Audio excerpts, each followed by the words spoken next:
and she's been incredible. She's very upset with Harvard. They have $53 billion in a fund, and yet they want more grants. And it looks like we're not going to be giving them any more grants, right, Linda? And, a grant is at our discretion, and they're really not behaving well, so it's too bad.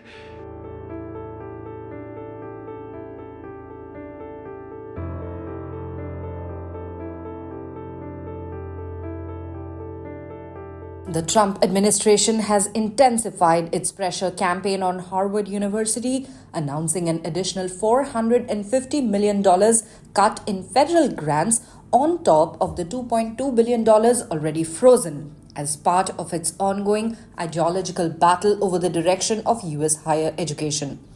The latest move underscores a broader crackdown on elite institutions that the administration accuses of bias, mismanagement, and insufficient ideological diversity. In a statement released on Tuesday morning, the White House's Joint Task Force to Combat Antisemitism declared that 8 federal agencies are terminating the latest round of funding. The task force didn't specify which agencies were involved, nor did it provide details about which grants were being cut. The statement described Harvard's campus as a breeding ground for virtue signaling and discrimination, accusing the university of prioritizing appeasement over accountability.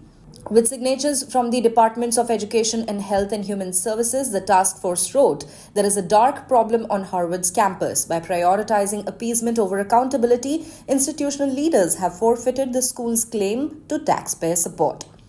Harvard has not publicly responded to this latest round of cuts yet, and the White House has declined to elaborate beyond its initial statement.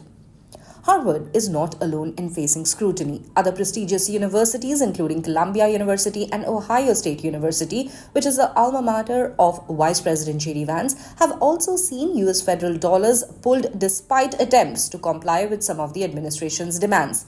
The grievances range from diversity and inclusion initiatives to financial transparency and international student policies. The first round of Harvard funding cuts was announced the same day the university formally refused several government requests, including leadership changes and an audit of the school's ideological climate.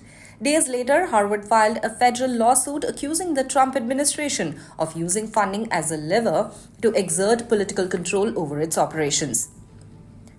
At that time, Harvard President Alan Garber said the university will not surrender its independence or relinquish its constitutional rights. Neither Harvard nor any other private university can allow itself to be taken over by the federal government. A court hearing is scheduled for late July, where both sides will present oral arguments. Until then, billions of dollars in grant funding remain in limbo, leaving Harvard and other institutions in a high-stakes standoff over the future of academic autonomy.